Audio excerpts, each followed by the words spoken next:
On air, online, on demand. Watch AFR when you want, where you want with CN8, the Comcast network.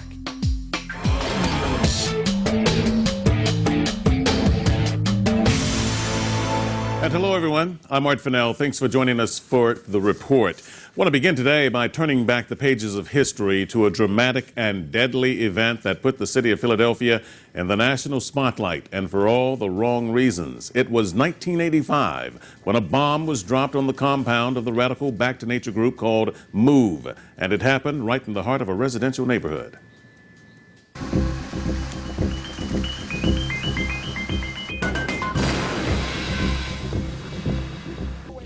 11 people, including 5 children, were killed and 61 homes, an entire city block, destroyed from that incident.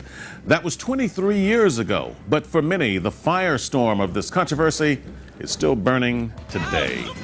To understand what happened in May of 1985, you have to actually go back 7 years prior to that, when MOVE was involved in an altercation resulting in the death of a Philadelphia police officer. 9 members of the group were tried and convicted and sentenced to 30 to 100 years in prison. Well, last month they had their first parole hearing, and they were denied.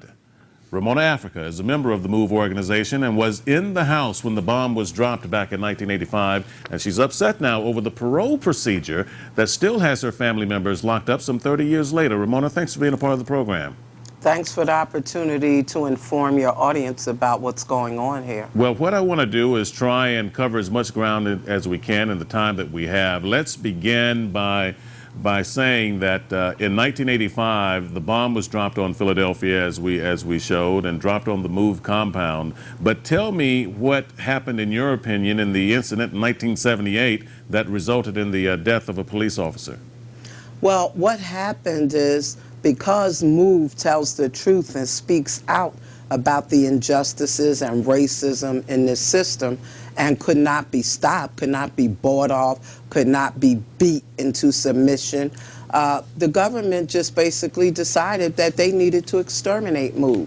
And they used the excuse of an eviction, that MOVE would not leave our home, under an eviction, as an excuse to come out and not arrest, but to kill MOVE people. And this was under the administration of the Frank Rizzo. That's right. In 1978. And so the police department, the city of Philadelphia, came to the home of the MOVE organization and actually bulldozed the home down. That's correct. And we're looking at some of the old footage here that has the fire hoses and so forth on the compound. This was in 1978. That's correct. And it's very important to understand 2 things. One, it was the Philadelphia Police Department and the fire department that was used to attack MOVE. And you're absolutely correct in that MOVE's home was demolished within hours after my family was arrested. And this is very important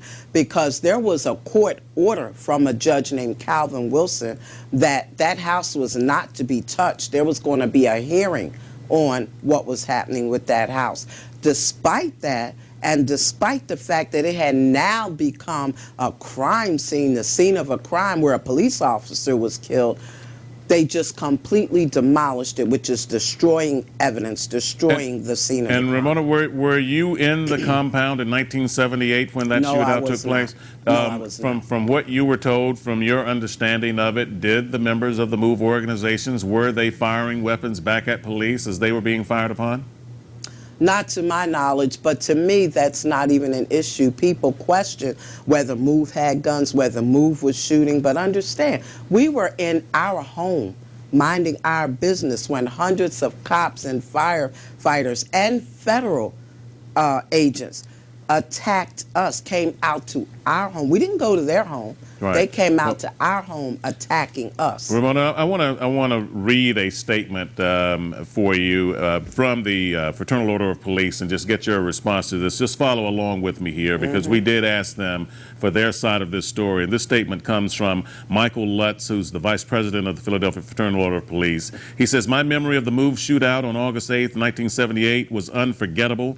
Etched in my mind even more that day is seeing Police Officer Jim Ramp being shot to death, along with the pain and suffering of 3 other police stakeout officers and 4 firefighters who were all seriously wounded as a result of being shot during the confrontation. He goes on to say, confiscated from the MOVE compound after the surrender of the occupants were 10 firearms and 200 rounds of ammunition. And this proves without a shadow of a doubt, he says, that their intentions were obvious. They were malicious intent and they wanted to kill police. To this day, the MOVE members who conspired to kill Officer Ramp during the armed confrontation in which they initiated never acknowledged the crimes they committed. They have not told the truth about the events of that day. They have never apologized, nor have they shown any remorse for their murderous actions. Once again, with the violent and history of the background of the subject MOVE members, it is our firm belief that their release from prison would definitely jeopardize the safety and well-being of the citizens of Philadelphia.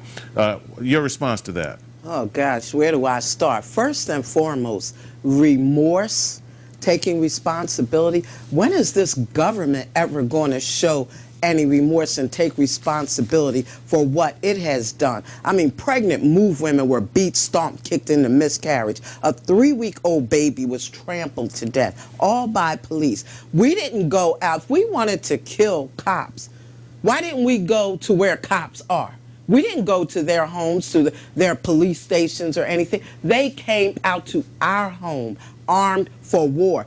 Cops testified that they emptied their guns into the basement of our home where they heard babies crying. They couldn't see too good because of the tear gas and it was dark. They emptied their guns, refilled them, and emptied them again in corners where they heard babies crying. What was MOVE even, you know, being arrested for? Why were they out there? For an eviction? And this is what they do, but they want MOVE to talk about remorse and right that there, we and killed Ramona, Let me just make one more point. Because I want to talk about the judge who presided over that trial, at the end of that trial, at the end of them presenting all their evidence, said he didn't have the faintest idea who killed James now let's get to the issue of remorse, because again, 30 years later, the first parole hearing for the MOVE 9, as it was called, as the group was called, the MOVE 9, the ones who were sent to prison, sentenced to 30 to 100 years. The first parole hearing, some 30 years later,